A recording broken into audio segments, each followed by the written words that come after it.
S'il m'arrivait un jour, et ce pourrait être aujourd'hui, d'être victime du terrorisme qui semble vouloir englober maintenant tous les étrangers vivant en Algérie, j'aimerais que ma communauté, mon Église, ma famille se souviennent que ma vie était donnée à Dieu et à ce pays, qu'ils acceptent que le Maître unique de toute vie ne saurait être étranger à ce départ brutal, qu'ils prient pour moi. Comment serais-je trouvé digne d'une telle offrande? Qu'ils sachent associer cette mort à tant d'autres aussi violentes, laissées dans l'indifférence de l'anonymat. Ma vie n'a pas plus de prix qu'une autre, elle n'en a pas moins non plus. En tout cas, elle n'a pas l'innocence de l'enfance. J'ai suffisamment vécu pour me savoir complice du mal qui semble, hélas, prévaloir dans le monde, et même de celui-là qui me frapperait aveuglément.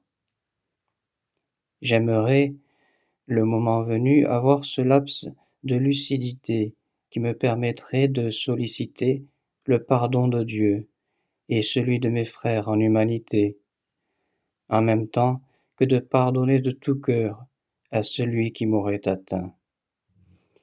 Je ne saurais souhaiter une telle mort, il me paraît important de le professer.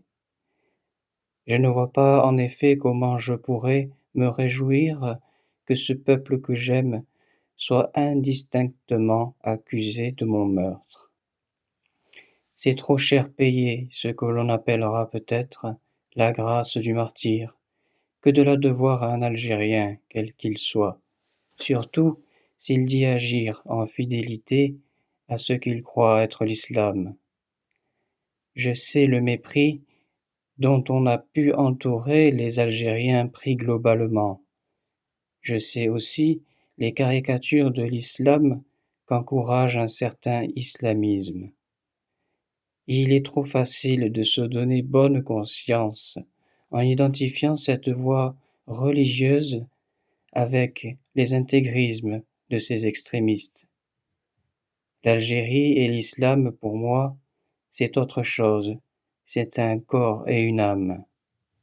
Je l'ai assez proclamé, je crois, au vu et au su de ce que j'en ai reçu, y retrouvant si souvent ce droit fil conducteur de l'Évangile appris aux genoux de ma mère, ma toute première Église, précisément en Algérie et déjà dans le respect des croyants musulmans. Ma mort évidemment paraîtra donner raison à ceux qui m'ont rapidement traité de naïf ou d'idéaliste, qu'ils disent maintenant ce qu'ils en pensent. Mais ceux-là doivent savoir que sera enfin libérée ma plus lancinante curiosité. Voici que je pourrai, s'il plaît à Dieu, plonger mon regard dans celui du Père, pour contempler avec lui ces enfants de l'islam tels qu'il les voit, tout illuminés de la gloire du Christ, fruit de sa passion, investis par le don de l'Esprit, dont la joie secrète sera toujours d'établir la communion et de rétablir la ressemblance en jouant avec les différences. Cette vie perdue, totalement mienne et totalement leur, je rends grâce à Dieu qui semble l'avoir voulu tout entière pour cette joie-là envers et malgré tout. Dans ce merci où tout est dit, désormais de ma vie, je vous inclus bien sûr, amis d'hier et d'aujourd'hui, et vous, ô amis d'ici, aux côtés de ma mère et de mon père, de mes sœurs et de mes frères, et des leurs centuples, accordés comme il était promis. Et toi aussi, l'ami de la dernière minute, qui n'aura pas su ce que tu faisais. Oui, pour toi aussi je le veux, ce merci, et cet adieu envisagé de toi. Et qu'il nous soit donné de nous retrouver larrons heureux en paradis, s'il plaît à Dieu, notre Père, à tous deux. Amen Inch'Allah.